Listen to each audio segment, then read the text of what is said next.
বর্তমানে MRP password বন্ধ, অথবা কখনো আর চালু হবে না। ই পাসওয়ার্ড তৈরি করতে কি কি কাগজপত্র লাগে এবং কত রিয়াল খরচ হয়, আজকে ভিডিওতে আপনাদেরকে খুব সহজভাবে আমি আপনাকে বুঝিয়ে দিব। প্রথমে আপনাকে অনলাইনে আবেদন করতে হবে www.epassport.bd.com।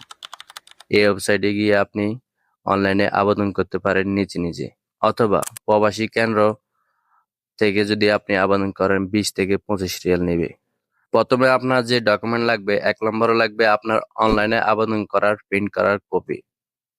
2 নম্বরে লাগবে আপনার জন্ম নিবন্ধন অনলাইন করার কপি।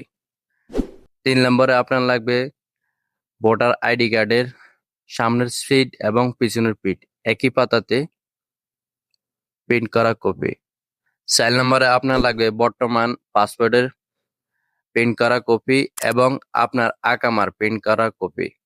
5 নম্বরে বর্তমান এনআইডি অথবা জন্ম নিবন্ধন পাসপোর্টের তথ্যের সাথে মিল থাকিতে হবে। বর্তমান যে পাসপোর্ট আছে আপনার কাছে, ওই পাসপোর্টের তথ্যের সাথে মিল থাকিতে হবে। যদি মিল না থাকে তাহলে এনআইডি অথবা জন্ম নিবন্ধন সংশোধন করতে হবে। সংশোধন করে আপনি ই পাসপোর্টের জন্য আবেদন করতে হবে। একটি গুরুত্বপূর্ণ বার্তা, আপনি যখন ই পাসপোর্টের ছবি তুলতে যাবেন তখন সাদা পোশাক ছাড়া অন্য যে কোনো পোশাক পরিধান করতে পারবেন, শুধু সাদা পোশাক পরিধান করতে পারবেন না। জন্ম নিবন্ধন এবং জাতীয় পত্র তথ্য মিল না থাকিলে অঙ্গীকারনামা পূরণ করে নিয়ে আসতে হবে। অ্যাপয়েন্টমেন্ট না থাকিলে আপনি ই পাসপোর্ট আবেদন করতে পারবেন না। যাওয়ার আগে আপনাকে অ্যাপয়েন্টমেন্ট নিতে হবে। এই পাসপোর্ট তৈরি করতে কত রিয়াল লাগে? লেবারদারির আকামার 10 বছরের পি 210 রিয়াল। জরুরিভাবে তলব দিলে 315 রিয়াল লাগবে। অন্য আকামাদারির সাধারণ পি 520 রিয়াল। আর আপনি যদি জরুরিভাবে তলব করেন তাহলে 725 রিয়াল লাগবে।